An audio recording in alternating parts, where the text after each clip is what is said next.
देवतानां श्रीयोश्च ज्ञानस्फूर्तिः सदा तस्मै हरये गुरवे नमः। विष्णुवायुवादिदेवानां जयार्यमुखयोगिनां सर्वेषां पूज्यपादानां धियं हिनहिमालिका पृथ्वीमण्डलमुख्यस्थाः पूर्णो समतानुगाः वैष्णवा विष्णुहृदयाः तान्नमस्ये गुरुं मम। ಶ್ರೀಧರಾದಂತಹ ಶ್ರೀಪಾದಂಗಳವರ ಅಷ್ಟಾಂಗ ಪ್ರಣಾಮಗಳನ್ನು ಸಲ್ಲಿಸಿ ಅವರ ಆದೇಶದಂತೆ ಶ್ರೀನಿವಾಸ ಕಲ್ಯಾಣದ ಚಿಂತನೆ ಅಂತ ಹೇಳಿ ಶ್ರೀಗಳು ವಿಷಯವನ್ನು ತಿಳಿಸಿದ್ದಾರೆ. ಪ್ರತಿನಿತ್ಯ ಸಂಧ್ಯಾವಂದನೆ ಕಾಲದಲ್ಲಿ ಒಂದು ಶ್ಲೋಕ ಹೇಳ್ತೇವೆ. ಆಕಾಶಾತ್ ಪಠಿತಂ ತೋಯಂ ಯಥಾ ಗಚ್ಚತಿ ಸಾಗರಂ ಸರ್ವದೇವ ನಮಸ್ಕಾರಃ ಕೇಶವಂ ಪ್ರತಿ ಗಚ್ಚತಿ. ಶ್ರೀನಿವಾಸ ಕಲ್ಯಾಣ ಆಕಾಶರಾಜನಿಂದ ಪತಿತಂ ಧರಣ್ಯಾಂ ಪತಿತಂ ಧರಣಿ ದೇವಿಯಲ್ಲಿ ಹುಟ್ಟಿದಂತಹ ತೋಯಂ ನಾಮೈಕ ದೇಶ ನಾಮಕರಣ ತೋಯಾಕ್ಷಿ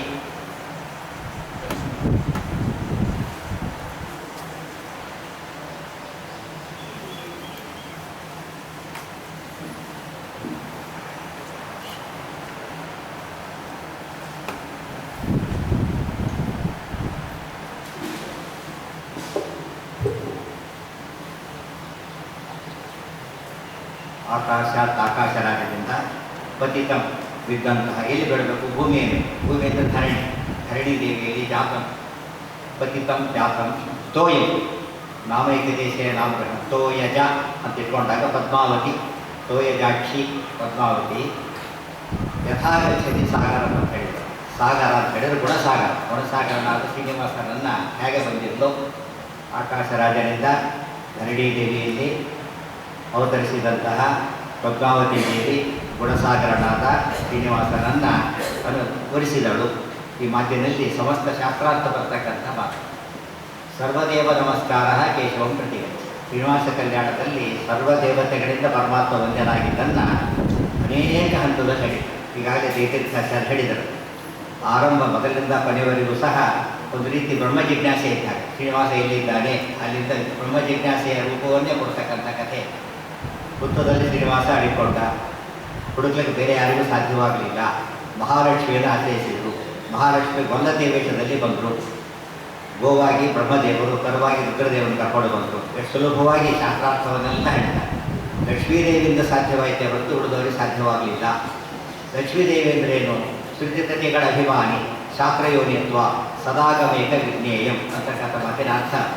ಮಹಾಲಕ್ಷ್ಮಿಯಿಂದ ವೆಂಕಟ ಪರ್ವತದಲ್ಲಿ ಅಡಗಿದ್ದಂತಹ ಪರಮಾತ್ಮನನ್ನು ಗುರುತಿಸಲಿಕ್ಕೆ ಸಾಧ್ಯವಾಯಿತು ಅಂತ ಹೇಳಿದಾಗ ಅದು ಸೀತಾಸ್ವಯಂವರದಿಂದ ರಾಮದೇವರು ಯಾರು ಅಂತ ಗುರುತು ಸಿಕ್ಕಿತು. ಸೀತಾಸ್ವಯಂವರ ಶಿವಧನುರ್ಭಂಗವನ್ನು ಮಾಡಿದ್ದರಿಂದ ರಾಮದೇವರ ಗುರುತು ಸಿಕ್ಕಿದ್ದು ಸೀತಾದೇವಿಯಿಂದ ಶಾಸ್ತ್ರಯೋನಿತ್ವ. ಆಮೇಲೆ ಕೃಷ್ಣ ಯಾರು ಅಂತ ಗೊತ್ತಾಯಿತು, ರುಕ್ಮಿಣೀಪತಿಯಾಗಿದ್ದರಿಂದ ಕೃಷ್ಣ ಯಾರು ಅಂತ ಗೊತ್ತಾಯಿತು, ಅದು ಶಾಸ್ತ್ರಯೋನಿತ್ವ. ಸತ್ಯಭಾಮಪತಿತ್ವ ಅದು ಶಾಸ್ತ್ರಯೋನಿತ್ವ. ಇದು ಪದ್ಮಾವತಿ ಕಲ್ಯಾಣ ಸ್ಪಷ್ಟವಾಗಿ ಶಾಸ್ತ್ರಯೋನಿತ್ವ ಹೇಳ್ತಕ್ಕಂತಹ ಒಳ್ಳೆಯ ಭಾಗ. ಬೇರೆಯವರಿಗೆ ಸಾಧ್ಯವಾಗಲಿಲ್ಲ. ಶ್ರೀನಿವಾಸ ಎಲ್ಲಿದ್ದಾನೆ? ಪರ್ವತ, ಅದರಲ್ಲಿ ಹುತ್ತ. ಪರ್ವತ ಅಂದರೆ ಶಾಸ್ತ್ರಗಳು, ಸಮಸ್ತ ಶಾಸ್ತ್ರಗಳು ಪರ್ವತದ ಸಂಕೇತ. ಹುತ್ತ ಅಲ್ಲಿ ಒಂದು ತಿಂತ್ರಿಣಿ ವೃಕ್ಷ, ಅದರ ಕೆಳಗೆ ತಿಂತ್ರಿಣಿ ವೃಕ್ಷದ ಪದ ಇಟ್ಕೊಂಡೆ ವಾದಿರಾಜ ಸ್ವಾಮಿಗಳು ವೃಂಡೀಯ ತಿಂತ್ರಿಣಿ ಶಾಖಾಂ ಅಂತ ಹೇಳಿದಾಗ ಆ ಶಾಖೆಯ ಕೆಳಗಿರೋದು ಭಗವಂತನಾದ್ರಿಂದ ಅವನು ಹಿಡಿಬೇಕು ಅಂತ. ತಿಂತ್ರಿಣಿ ಶಾಖ ಹಿಡಿಬೇಕು ಅಂದರೆ ಹುಣಸೆ ಗಿಡ ಹಿಡಿಬೇಕು ಅಂತ ಅರ್ಥ ಅಲ್ಲ. ವೆಂಕಟೇಶ ಕಲ್ಯಾಣದೊಳಗೆ ಶ್ರೀನಿವಾಸ ದೇವರು ತಿಂತ್ರಿಣಿ ಶಾಖಾದ ಕೆಳಗಿದ್ದಂಥ ವೃತ್ತದಲ್ಲಿ ಅಡಗಿದ್ದ ಆತನ್ನು ಹಿಡಿಬೇಕು ಅಂತ ಅಂತ. ಅದೇ ಅವ್ರು ಶ್ರೀನಿವಾಸ ಕಲ್ಯಾಣವನ್ನು ವಾದಿರಾಜ ಸ್ವಾಮಿಗಳು ಸೂಚಿಸ್ತಾರೆ ಅಂತ ಕೇಳಬೇಕಾಗಿಲ್ಲ. ತೀರ್ಥಪ್ರಬಂಧ ಅನೇಕ ಶ್ಲೋಕಗಳನ್ನು ಮಾಡಿರೋದ್ರಿಂದ ಇನ್ನು ಹೇಳೋದಾದರೆ ವೈಷ್ಣವರಲ್ಲಿ ಮೊಟ್ಟ ಮೊದಲ ಬಾರಿಗೆ ಗ್ರಂಥಸ್ಥವಾಗಿ ಶ್ರೀನಿವಾಸ ದೇವರ ವೈಭವವನ್ನು ತಿಳಿಸಿಕೊಟ್ಟಂಥ ಗುರುಗಳು ಅಂತ ಶ್ರೀ ವಾದಿರಾಜ ಸ್ವಾಮಿ. ಅವರಿಂದ ವಿಶೇಷವಾಗಿ ಬಳಕೆಗೆ ಬಂತು. ಆನಂದ ತೀರ್ಥವರದೇ ದಾನವಾರಣ್ಯ ಪಾವಕೆ ಜ್ಞಾನದಾಯಿ ಸರ್ವೇಶೇ ಶ್ರೀನಿವಾಸೇಷ್ಟು ಮೇಮನಃ. ಹೀಗೆಲ್ಲ ಸ್ಪಷ್ಟ ಇರೋದ್ರಿಂದ ಇಲ್ಲಿ ಸ್ಪಷ್ಟವಾಗಿ ಶ್ರೀನಿವಾಸನನ್ನು ಹುಡುಕೋ ಕೆಲಸ ನಡೀತು. ಬ್ರಹ್ಮ ಜಿಜ್ಞಾಸೆ ನಡೀತು. ಆ ಬ್ರಹ್ಮ ಜಿಜ್ಞಾಸೆಯ ಫಲಶ್ರುತಿಯಾಗಿ ಶ್ರೀನಿವಾಸ ಕಂಡ. ಅದು ಸುಮ್ಮನೆ ಕಾಣಲಿಲ್ಲ ಶ್ರೀನಿವಾಸ, ಅದು ಬ್ರಹ್ಮದೇವರ ಮಧ್ಯೆ ತೋರಿಸಿದ್ರು. ಮಹಾಲಕ್ಷ್ಮಿಯಿಂದ ಒಂದು ಹಂತ, ಬ್ರಹ್ಮದೇವರಿಂದ ಇನ್ನೊಂದು ಹಂತ. ಬ್ರಹ್ಮದೇವ ಹಾಲು ಸುರಿಸಿ ಬರ್ತಾ ಇದ್ದರು. ಅದರಿಂದಾಗಿ ಗೊತ್ತಾಯಿತು ಅಂತೆಲ್ಲ ಕಥೆಯಲ್ಲಿ ಭಾಳ ಸ್ಪಷ್ಟವಾಗಿ ಕಾಣಿಸ್ತಾರೆ. ಶ್ರೀನಿವಾಸ ಅನ್ನೋ ಶಬ್ದದಿಂದಲೇ ಇಡೀ ಬ್ರಹ್ಮಸೂತ್ರದ ಅರ್ಥ ಬರುತ್ತೆ ಎಂಬುದನ್ನು ಪರೋಕ್ಷಿತರಾದ ಶ್ರೀ ಕಲಿವಾರ ಶ್ರೀಪಾದ ವಿದ್ಯಾಶ್ರೀಪಾದಗಳವರು ವ್ಯಾಸವತ್ಸವದಲ್ಲಿ ಶ್ರೀನಿವಾಸ ಒಂದೇ ಪದದಲ್ಲಿ 4 ಅಧ್ಯಾಯಗಳ ಅರ್ಥವನ್ನು ಕೂಡ ಭಾಳ ಸರಳವಾಗಿ ಸ್ಪಷ್ಟವಾಗಿ ತಿಳಿಯ ಹಾಗೆ ಬರೆದಿದ್ದಾರೆ. ಅದು ಸಂಗತರ ಅಂತ ಕೇಳ ಇಲ್ಲವೇ ಇಲ್ಲ. ಯಾಕೆ ಶ್ರೀನಿವಾಸ ಇಡೀ ಶ್ರೀನಿವಾಸ ಕಲ್ಯಾಣ ಪೂರ್ತಿ ಹಾಗೆ ಇರುತ್ತೆ. ಶ್ರೀನಿವಾಸ ಶಬ್ದಕ್ಕೆ ಅನೇಕ ಅರ್ಥ ಹೇಳ್ಬೋದು ಅಂತ ಕೇಳಿದರೆ ಮಹಾಭಾರತಕ್ಕೆ ಅನೇಕ ಅರ್ಥ ಅಂತ ಆಚಾರ್ಯ ಹೇಳ್ಬಿಟ್ಟಿದ್ದಾರೆ. ಯಸ್ಮಿನ್ ದಶಾರ್ಥ ಸರ್ವತ್ರ ನಜ್ಞೇಯ ಸರ್ವಜಂತುನಿ. ಮಹಾಭಾರತ ವಿಷ್ಣು ಸಹಸ್ರನಾಮ ಬರುತ್ತೆ. ವಿಷ್ಣು ಸಹಸ್ರನಾಮದಲ್ಲಿ ಶ್ರೀನಿವಾಸನ ಹೆಸರಿದೆ. ಶ್ರೀನಿವಾಸ ಶಬ್ದ ವಿಷ್ಣು ಸಹಸ್ರನಾಮದಲ್ಲಿ ಬಂದಿರೋದ್ರಿಂದ ವಿಷ್ಣು ಸಹಸ್ರನಾಮದ ಪ್ರತಿ ಮಾತಿಗೂ ಕೂಡ ಅತಿ ಕಡಿಮೆಯಿಂದ 100 ಅರ್ಥವಾದ್ದರಿಂದ ಶ್ರೀನಿವಾಸ ಶಬ್ದಕ್ಕೆ ಎಷ್ಟು ಅರ್ಥ ಹೇಳಿದರೂ ಕೂಡ ಅದು ಅತ್ಯಂತ ಶಾಸ್ತ್ರೋಕ್ತ ಶ್ರೀಮದ್ ಆಚಾರ್ಯ ಸಂಬದ್ಧವಾದಂಥ ವಿಚಾರವನ್ನು ಮೀರಿದೆ. ಶ್ರೀನಿವಾಸ ಸತಾಂ ಗತಿ ಅನ್ನೋ ಮಾತಿನಲ್ಲಿ ಅದು ಶೋಕ ಓದ್ಕೊಂಡು ಸರಿ. ಸಜ್ಜನರಿಗೆಲ್ಲ ಗತಿಯವರು ಮುಕ್ತಾನಾಂ ಪರಮಾಗತಿ ಸತಾಂ ಮುಖ್ಯ ಪ್ರಾಣ ರೂಪಾಣಾಂ ಗತಿ. ರಾಮಾವತಾರಕ್ಕೆ ರಾಮದೇವರೇ ಗತಿ, ಆಮೇಲೆ ಕೃಷ್ಣದೇವರೇ ಗತಿ, ವೇದವ್ಯಾಸ ದೇವರೇ ಗತಿ. ಅನೇಕ ಅರ್ಥದಲ್ಲಿ ಶ್ರೀನಿವಾಸ ಶಬ್ದ ನಡ್ಕೊಳ್ತಾ ಹೋಗ್ತಾ ಇದೆ. ಇನ್ನು ಶ್ರೀನಿವಾಸ, ಶ್ರೀ ಅಂದರೆ ಮಹಾಲಕ್ಷ್ಮಿ, ಮಹಾಲಕ್ಷ್ಮಿಗೆ ನಿವಾಸ. ಮಹಾಲಕ್ಷ್ಮಿ ಅಕ್ಷರ ಪುರುಷರು, ಅಕ್ಷರ ಪುರುಷನಿಗೆ ಸ್ವಾಮಿ ಅಂತ. ಅಕ್ಷರ ಪುರುಷನಿಗೆ ಸ್ವಾಮಿ ಅಂತ ಹೇಳಿದ್ರೆ ಕ್ಷರ ಪುರುಷನಿಗೆ ಸ್ವಾಮಿ ಅವರು ಕೈಮತ್ತೆ ಸಿದ್ಧ. ಕ್ಷರಾಕ್ಷರದಲ್ಲಿ ಅಕ್ಷರ ಶ್ರೇಷ್ಠ, ಅವರಿಗೆ ಸ್ವಾಮಿ ಅಂತ ಹೇಳಿದರೆ ಕ್ಷರಾಕ್ಷರ ಪುರುಷೋತ್ತಮ. ಗೀತಾರ್ಥ ಬಂದಾಗ ಶ್ರೀನಿವಾಸ ಶಬ್ದ ಗೀತಾರ್ಥ ಬಂತು. ಅದು ಗೀತಾರ್ಥ 15 ಅಧ್ಯಾಯದ ಕೊನೆ 5 ಶ್ಲೋಕಗಳು ಅಂದರೆ ಸಕಲ ಶಾಸ್ತ್ರಾರ್ಥ. ಎಲ್ಲ ಮತಾಚಾರ್ಯರು ಒಪ್ಪಿಬಿಟ್ಟಿದ್ದಾರೆ. ನ ಕೇವಲ ಗೀತಾರ್ಥ ಸರ್ವಶಾಸ್ತ್ರಾರ್ಥೋಪಿ ಅತ್ರ ಪರ್ಯವಸಿತ ಅಂತ ಶಂಕರ ಮಾಡಿ ರಾಮಾನುಜಾಚಾರ್ಯ ಸ್ಪಷ್ಟ ಒಪ್ಪಿದ್ದಾರೆ. ಆಚಾರ್ಯರಂತೂ ತಮ್ಮ ಸರ್ವಮೂಲ ಗ್ರಂಥಗಳಲ್ಲಿ 17 ಗ್ರಂಥದಲ್ಲಿ ಉಲ್ಲೇಖ ಮಾಡ್ತಾರೆ. ದ್ವಾಯೋ ಪುರುಷೋಲೋಕ ಇರೋದನ್ನು 17 ಗ್ರಂಥ ಉಲ್ಲೇಖ ಮಾಡಿದ್ದಾರೆ. ಸೊ ಶ್ರೀನಿವಾಸ ಶಬ್ದದಲ್ಲಿ ಅಕ್ಷರ ಪುರುಷೋತ್ತಮ ಅಥವಾ ಕ್ಷರಾಕ್ಷರ ಪುರುಷೋತ್ತಮ ಅಂತ ಬಂತು. ಶ್ರೀನಿವಾಸ ಶಬ್ದದ ಸ್ವಾರಸ್ಯ ಅಂದರೆ ಶ್ರೀ ಅಂತ ಹೇಳಿದರೆ ಐತರೇಯ ಭಾಷೆಯಲ್ಲಿ ಆಚಾರ್ಯರು ಸಕಲ ಇಂದ್ರಿಯಗಳನ್ನು ಶ್ರೀ ಅಂತ ಕರೆದರು. ಶ್ರೀನಿವಾಸ ಅಂತ ಕರೆದಾಗ ಋಷಿಕೇಶ ಅನ್ನೋ ಅರ್ಥ ಬರ್ತದೆ. ಅಂದರೆ ಪರಮಾತ್ಮ ನಿರಾಕಾರ ಅನ್ನೋ ಅರ್ಥ ಹೊರಟು. ಪರಮಾತ್ಮ ಸಾಕಾರ ಅಂತ ಹೇಳೋದಕ್ಕೆ ಶ್ರೀನಿವಾಸ ಪದದಲ್ಲೇ ಪರಮಾತ್ಮ ನಿರ್ಗುಣತ್ವ ನಿರಾಕಾರತ್ವ ಎಲ್ಲ ಖಂಡನೆ ಮಾಡ್ತಕ್ಕಂಥ ಮಾತು. ಶ್ರೀ ಅಂತ ಹೇಳಿದರೆ ಮಹಾಲಕ್ಷ್ಮಿ, ಸಕಲ ಗುಣವತಿ. ಅಂಥ ಗುಣವತಿಗೆ ಪತಿಯಾದಾಗ ಇನ್ನು ಹೆಚ್ಚು ಗುಣ ಇರಬೇಕು, ಕಡಿಮೆ ಇರಬೇಕು. ನಿರ್ಗುಣರನ್ನು ಯಾರು ವಾದಿರಾಜರು ಸ್ಪಷ್ಟ ಹೇಳ್ತಾರೆ. ನಿರ್ಗುಣರನ್ನು ಯಾವ ಕನ್ಯಾನೂ ಒಪ್ಪೋದಿಲ್ಲ. ಈ ಶ್ರುತಿ ಕನ್ಯಾ ನಿರ್ಗುಣ ಬ್ರಹ್ಮಣ್ಯ ಹೇಗೆ ಒಪ್ಪುತ್ತೆ ಅಂತ ಹೇಳ್ಬಿಟ್ಟಿದ್ದಾರೆ. ಆದ್ದರಿಂದ ಸ್ಪಷ್ಟವಾಗಿ ಅಲ್ಲಿ ಶ್ರೀನಿವಾಸ ಶಬ್ದದಲ್ಲೇ ಗುಣಪೂರ್ಣತ್ವ, ಸಾಕಾರತ್ವ, ಅಪ್ರಾಕೃತ ಆಕಾರತ್ವ ಎಲ್ಲ ಗೊತ್ತಿರ್ತದೆ. ಮತ್ತು ಶ್ರೀನಿವಾಸಗೆ ಗುಣಪೂರ್ಣರಾದ ದೋಷ ದೂರ ಅಂಥೇಳಿ ಅವರೋಧ ಅಧ್ಯಾಯದ ಅರ್ಥ ಬಂತು. ಮತ್ತು ಶ್ರೀನಿವಾಸ ಎಲ್ಲ ಇಂದ್ರಿಯಗಳು ಕೂಡ ಶ್ರೀನಿವಾಸ ದೇವರ ಕಡೆಗೆ ಯಾವಾಗ ಹೋಗ್ತಲ್ಲ ಅದೇ ಸಾಧನೆ. ಎಲ್ಲ ಇಂದ್ರಿಯಗಳು ದೇವರ ಕಡೆಗೆ ಹೋಗ್ಬಿಟ್ಟು ಅದೇ ಸಾಧನೆ. ಸಾಧನಾಧ್ಯಾಯ ಪೂರ್ತಿ ಬಂದಾಗ ಸಕಲ ಇಂದ್ರಿಯಗಳಿಗೂ ಕೂಡ ಪರಮಾತ್ಮನೇ ಗುರಿ ಅಂತ ತಿಳ್ಕೊಂಡಾಗ ಆಚಾರ್ಯ ಕೃಷ್ಣಾಮೃತ ಮಾಡೋ ಪೂರ್ತಿ ಅದಕ್ಕೆ ಹೇಳ್ಬೇಕು. ಕೃಷ್ಣತ್ವ ಭಾಗವತದ ಜೋಗಗಳು ಎಲ್ಲ ತಮ್ಮ ಸಂವಾದಿಯಾದ್ದರಿಂದ ಎಲ್ಲ ಇಂದ್ರಿಯಗಳು ಭಗವತ್ಪರವಾದಾಗ ಮಾತ್ರ ಸಾಧನೆ ಆಗುತ್ತೆ ಶ್ರೀನಿವಾಸ. ಮತ್ತು ವೈಕುಂಠದಲ್ಲಿ ಶ್ರೀನಿವಾಸ ಸ್ವರೂಪೇಂದ್ರಿಯಗಳೆಲ್ಲ ಅಭಿವ್ಯಕ್ತವಾಗೋದ್ರಿಂದ ಸಂಸಾರದಲ್ಲ ಸೇರ್ಕೊಂಡು ಹೋಗ್ಬಿಟ್ಟು ಆ ಸ್ವರೂಪೇಂದ್ರಿಯಗಳಿಂದ ಸ್ಪಷ್ಟವಾಗಿ ಪರಮಾತ್ಮನನ್ನು ಸದಾಕಾಲ ಆರಾಧನೆ ಮಾಡ್ತಾ ಎಂ ಸುಖಿ ಕಾಮಯ ತೀರ್ಥ ಮಾತ್ರ ಸಂಕಲ್ಪ ಮಾತ್ರ ಸಕಲೋಪಿ ಸಸ್ಯ ಹೀಗೆ ಜೀವ ಸುಖವಾಗಿರ್ತಾನಾದ್ದರಿಂದ ಮುಕ್ತಿಯಲ್ಲೂ ಕೂಡ ಇಂದ್ರಿಯಗಳಿದೆ ಅಂತ ಹೇಳಿದಾಗ, ಸ್ವರೂಪ ದೇಹ ಇದೆ ಅಂತ ಹೇಳಿದಾಗ, ಅವುಗಳ ಮುಖ್ಯ ವಿಷಯ ಭಗವಂತ ಅಂತ ಹೇಳಿದಾಗ ಈ ಶ್ರೀನಿವಾಸ ಶಬ್ದ ಅನೇಕ ಅರ್ಥದಲ್ಲಿ ತಳ್ಕೊಳ್ತಕ್ಕಂಥ ದೊಡ್ಡ ಕೆಲಸವನ್ನು ಮಾಡ್ತಾ ಇದೆ. ಅದಕ್ಕೆ ಶ್ರೀನಿವಾಸ ಕಲ್ಯಾಣ ಆ ಅರ್ಥದ ಒಂದು ಚಿಂತನೆಯನ್ನು ಪರಮಪೂಜ್ಯ ಶ್ರೀಪಾದಂಗಳವರು ತಿಳಿಸಿಕೊಟ್ರೆ, ಆ ತಿರುಪತಿಯಲ್ಲಿ ಅನೇಕ ಸುಧಾಮಂಗಳವನ್ನು ಮತ್ತು ಅನೇಕ ರೀತಿಯಾದ ಮಾಧ್ವರಿಗೆ ಬೇಕಾದ ಅನೇಕ ವಿಚಾರಗಳನ್ನು ವಿದ್ಯಾಮಾನ ತೀರ್ಥ ಶ್ರೀಪಾದಂಗಳವರಿಗೆ ಶ್ರೀನಿವಾಸ ದೇವರ ದರ್ಶನಕ್ಕೆ ಹೋಗ್ತಾ ಹೇಳ್ತಾ ಇತ್ತು. ಶ್ರೀನಿವಾಸ ದೇವರು ನೋಡಿ ಎಷ್ಟು ಜನ ಲಕ್ಷಾಂತರದಲ್ಲಿ ಕೋಟ್ಯಂತರ ದರ್ಶನ ಮಾಡಕ್ಕೆ ಬರ್ತಾರೆ. ಹರಿಸರ್ವೋತ್ತಮಕ್ಕೆ ಕಿರಿಕಿತ ದೃಷ್ಟಾಂತ ಬೇಕಂತ ಕೇಳ್ತೀವಿ. ಎಷ್ಟು ಜನ ಬರ್ತಾರೆ, ಎಷ್ಟೊಂದು ಕಾಯ್ತಾರೆ. ಊಟ ಕಟ್ಟೋದು ಯಾರು ಕಾಯ್ದಿಲ್ಲ, ಹೋಗ್ಬೇಕಾದ್ರೆ ಶ್ರೀನಿವಾಸ ದರ್ಶನಕ್ಕೆ ಗಂಟೆಗಟ್ಟಲೆ ದಿನಗಟ್ಟಲೆ ಬೇಕಾದ್ರೆ ಕಾಯ್ತಾರೆ. ಅಂದರೆ ಹರಿಸರ್ವೋತ್ತಮ ಸ್ಪಷ್ಟ ಕಾಡ್ತಕ್ಕಂಥ ಜಾಗ ಇದು. ಯಾರು ಯೋಚನೆ ಮಾಡೋದಿಲ್ಲ ಅಂತ ಸ್ವಾಮಿಗಳ ಬಗ್ಗೆ ಅವರ ದೃಷ್ಟಿ ಶಾಸ್ತ್ರದಿಂದ ಹಿಡಿದು ಎದುರಿಕ ದೃಷ್ಟಾಂತದವರೆಗೆ ಯಾವಾಗಲೂ ಭಗವಚ್ಚಿಂತನೆ ಮಾಡ್ತಾ ಇದ್ದಂಥ ದಿವ್ಯ ಚೇತನ ಪ್ರಾತಸ್ಮರಣೀಯರಾದ ವಿದ್ಯಾಮಾನ ತೀರ್ಥ ಶ್ರೀಪಾದಂಗಳವರು ಇಡೀ ಈ ಶತಮಾನದಲ್ಲಿ ಶಾಸ್ತ್ರದ ಅಧ್ಯಯನದ ಬಗ್ಗೆ ಬಹಳ ದೊಡ್ಡ ಜಾಗೃತಿಯನ್ನು ಮಾಡಿದಂಥ ಗುರುಗಳು ಅಂದರೆ ಶ್ರೀ ವಿದ್ಯಾಮಾನ ತೀರ್ಥ. ಶಾಸ್ತ್ರಾಧ್ಯಯನ ಜನಕ್ಕೆ ಏನು ಅಂತ ಪ್ರತಿಯೊಬ್ಬರು ಕೂಡ, ಜನಸಾಮಾನ್ಯರು ಕೂಡ ಶಾಸ್ತ್ರವನ್ನು ಗೌರವಿಸುವ ರೀತಿಯಲ್ಲಿ ಶಾಸ್ತ್ರಜ್ಞರ ತಯಾರು ಮಾಡಿದ್ದು, ಶಾಸ್ತ್ರ ಗೌರವ ಕೊಟ್ಟಿದ್ದು, ವಿದ್ಯಾವಂತರಿಗೆ ವಿಶೇಷವಾದ ಪುರಸ್ಕಾರ ಕೊಟ್ಟಿದ್ದು, ಅನೇಕ ದಿವ್ಯ ಗ್ರಂಥಗಳ ಪ್ರಕಾಶನ ಮಾಡಿತ್ತು. ಸ್ವರೂಪದ ಗ್ರಂಥಗಳೇ ಸಿಗದೇ ಇರೋ ವಾತಾವರಣ ಇತ್ತು. ದಶಪುರಗಳು ಸಿಗ್ತಿರಲಿಲ್ಲ. ಆ ಪ್ರಕಾಶನ ಅವರು ನಾಟ್ಯ ಹಾಡಿದ್ದು ಎಷ್ಟು ಗ್ರಂಥ ಬಂತೀಗ. ಅದು ಉಗಮ ಸ್ಥಾನ ಇದ್ದಾಗ ಅವ್ರು ಮತ್ತೆ ದಶಪುರಗಳನ್ನು ಪ್ರಿಂಟ್ ಮಾಡಿಸಿದ್ರಲ್ಲ, ಅಲ್ಲಿಂದ ಶುರುವಾಯಿತು ಬರಲಿಕ್ಕೋಸ್ಕರ. ಆ ಮುಂಚೆ ಮೊದಲಿದ್ದ ಗ್ರಂಥಗಳು ಬಿಟ್ಟು ಹೊರಗೆ ಬಂದಿರಲಿಲ್ಲ. ಆಮೇಲೆ ಪ್ರವಾಹ ಬಂದ ಶುರುವಾಯಿತು. ಅವರಿಟ್ಟು ಅಮೃತ ಹಸ್ತ ಏನು ಕೆಲಸ ಮಾಡಿದರೂ ಕೂಡ ಅದು ಸತತವಾಗಿ ನಡೀತಾ ಇದೆ.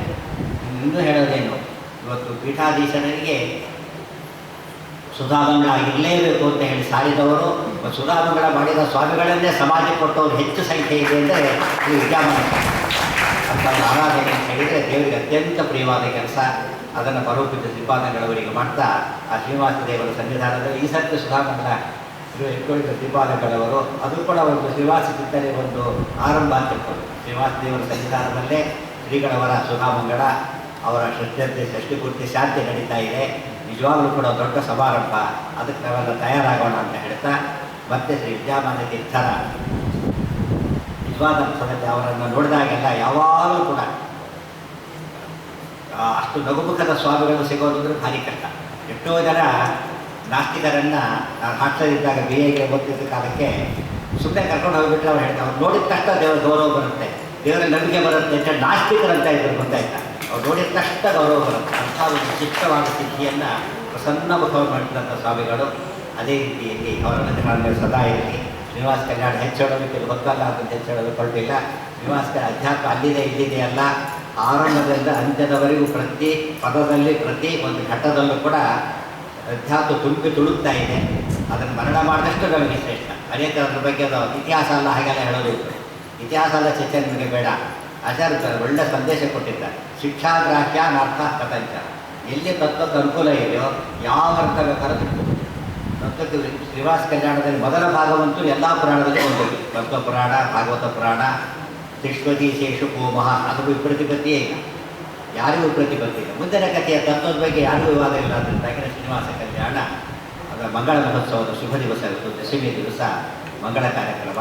ಸ್ವಾಮಿಗಳು ವಿದ್ಯಾಮಾನ ತೀರ್ಥರಿಗೆ ಶ್ರೀನಿವಾಸ ಕಲ್ಯಾಣ ಪ್ರಿಯ ಆಗಿತ್ತು ಅಂತ ಕೇಳಿದ್ದಕ್ಕೆ ಶ್ರೀನಿವಾಸ ಕಲ್ಯಾಣದ ದಿವಸ ದಶಮಿ ಆಯಿತು. ಆಮೇಲೆ ಅತ್ಯಂತ ಪ್ರಿಯವಾದದ್ದು ಏಕಾದಶಿ ಅವರಿಗೆ. ಏಕಾದಶಿಯಲ್ಲಿ ಅವರು ವೈಕುಂಠ ಯಾತ್ರೆ ಮಾಡ್ತಾ ಶ್ರೀನಿವಾಸ ಕಲ್ಯಾಣ ಮುಗಿಸ್ಕೊಂಡೆ ಸ್ವಾಮಿಗಳು ವೈಕುಂಠ ಪಡೆದಿರ್ತಾರೆ. ವೈಕುಂಠದ ಪರಮಾತ್ಮ ಸ್ಮರಣೆ ಮಾಡಿ ಹೊರಟಿದ್ದಾರೆ. ಅಂಥವ್ರ ಸ್ಮರಣೆಯಿಂದ ನಮಗೂ ಸಹ ವೈಕುಂಠದ ಹಾದಿ ಶಿವಾಗಲಿ ಅಂತ ಪ್ರಾರ್ಥನೆ ಮಾಡ್ತಾ ಈ ನಾಲ್ಕು ಮಾತನ್ನು ಪ್ರಾರ್ಥನೆ ಮಾಡ್ತಿದ್ದಾರೆ. ಇನ್ನೊಂದು ವಿಷಯ ಹೇಳಬೇಕು. ಇವತ್ತಿನ ದಿವಸ ಪರಮಪೂಜ್ಯ ಶ್ರೀಪಾದಂಗಳವರ ದಿವ್ಯ ಸ್ಮರಣೆಗೋಸ್ಕರವಾಗಿ ಪರವಿದ್ಯಾಮಾನ್ಯ ಪ್ರಶಸ್ತಿಯನ್ನು ಅನುಗ್ರಹ ಮಾಡ್ತಾ ಇದ್ದಾರೆ. ಪ್ರತಿ ವರ್ಷ ಸಹ ಅದರಿಂದಾಗಿ ಮತ್ತೊಮ್ಮೆ ವಿದ್ವಾಂಸರಿಗೆಲ್ಲ ಇನ್ನೊಮ್ಮೆ ಶಾಸ್ತ್ರಾವಲೋಕನ ಮಾಡಬೇಕು, ಒಂದು ಕಡೆಗೆ ವಿದ್ಯಾಮಾನ್ಯರ ಪಾತ್ರ ಅಂತ ಅನಿಸ್ಕೊಳ್ಬೇಕು ಅಂತಕ್ಕಂಥ ಒಂದು ವಿಶೇಷವಾದ ಗುರಿ ಮತ್ತೊಂದು ಕಡೆ ಬರ್ತಾ ಇದೆ. ಈ ಸತ್ಯ ನಮ್ಮ ಹಿರಿಯ ವಿದ್ವಾಂಸರಾದ ಶೇಷಗಿರಿರಾಯರಿಗೆ ಅದನ್ನು ಅನುಗ್ರಹ ಮಾಡ್ತಾ ಇದ್ದಾರೆ ಶ್ರೀಪಾದಂಗಳವರು. ಯಾಕೆ ಪ್ರಸ್ತಾಪ ಮಾಡ್ತಾ ಇದ್ದರೆ ಸ್ವಾಮಿಗಳಂತೂ ಬಹಳ ವರ್ಷ ಬಹಳ ಹತ್ತಿರ ಇತ್ತು ಅವರು ಶೇಷಗಿರಿರಾಯ. ತುಂಬ ಅನೇಕ ಒಂದು ಅವರನ್ನು ತೀರ ಹತ್ತಿರದಲ್ಲಿ ಮುಖ್ಯವಾದ ಘಟನೆಗಳನ್ನೆಲ್ಲ ಕಣ್ಣಾರೆ ಕಂಡವರಾದ್ದರಿಂದ ಅವರಿಗೆ ವಿದ್ಯಾಮಾನ ಮತ್ತು ಭಾಗವತ ಪುರಾಣ ಒಳ್ಳೆ ಸಂಶೋಧನೆ ಮಾಡಿ ಹಾಕಿದ್ದಾರೆ. ಬೃಹತಿ ಸಹಸ್ರ ಭಾರಿ ಕಷ್ಟ, ಅದನ್ನು ಸಂಪಾದನೆ ಮಾಡಿದ್ದಾರೆ. ಮತ್ತು ಹಿಂದೆಲ್ಲ ದ್ವಿತ್ವ ವಿಚಾರದ ಕೆಲವು ದ್ವಿತ್ವ ಪ್ರಬಂಧಗಳನ್ನು ಕೊಟ್ಟಿದ್ದು ಸಂಗ್ರಹಕ್ಕೆ. ಅದನ್ನೆಲ್ಲ ಎಡಿಟ್ ಮಾಡೋ ಸುಲಭದ ಕೆಲಸ ಅಲ್ಲ, ಅದನ್ನೆಲ್ಲ ಮಾಡಿದ್ದಾರೆ. ಪಾಠ ಪ್ರವಚನ ಮಾಡಿಕೊಂಡು ಒಳ್ಳೆ ವಿದ್ವಾಂಸನ ತಯಾರು ಮಾಡಿದ್ದಾರೆ. ಅವರಿಗೆ ಕೊಡ್ತಕ್ಕಂಥ ಕಾರ್ಯ ಕೂಡ ವಿದ್ಯಾಮಾನ್ಯರಿಗೆ ಅತ್ಯಂತ ಪ್ರಿಯವಾದ ಕಾರ್ಯಗಳು ನಡೀತಾ ಇದೆ ಅನ್ನೋ ದೃಷ್ಟಿಯಿಂದ ಆ ಶ್ರೀಪಾದಂಗಳವರ ಈ ಕಾರ್ಯಕ್ಕೆ ಮತ್ತೊಮ್ಮೆ ತುಂಬ ಹೃದಯದ ಅಭಿವಂದನೆಯನ್ನು ಮಾಡ್ತಾ ನಾಲ್ಕು ಮಾತನ್ನು ಸಾರ್ಥಕ ಮಾಡ್ತಾರೆ. ತಕ್ಕಂತೆ ಇನ್ನೊಂದೇನಾದರೂ ಆಗಿದೆ ಅಂದರೆ ಹಲವಾರು ಸ್ವಾಮಿಗಳ ದೊಡ್ಡವರ ನೇತೃತ್ವದಲ್ಲಿ ಅವರ ಪಾಠ ಪ್ರವಚನ ಒಳ್ಳೆ ರೀತಿಯಲ್ಲಿ ವಿದ್ಯಾಮಾನ ತೀರ್ಥರ ಪಾಠ ಪ್ರವಚನ ಕಾರ್ಯ ಹಲವಾರು ವಿಭುಧ ಪ್ರಿಯ ತೀರ್ಥರ ನೇತೃತ್ವದಲ್ಲಿ ಭಾರಿ ವೈಭವದಿಂದ ನಡೀತು.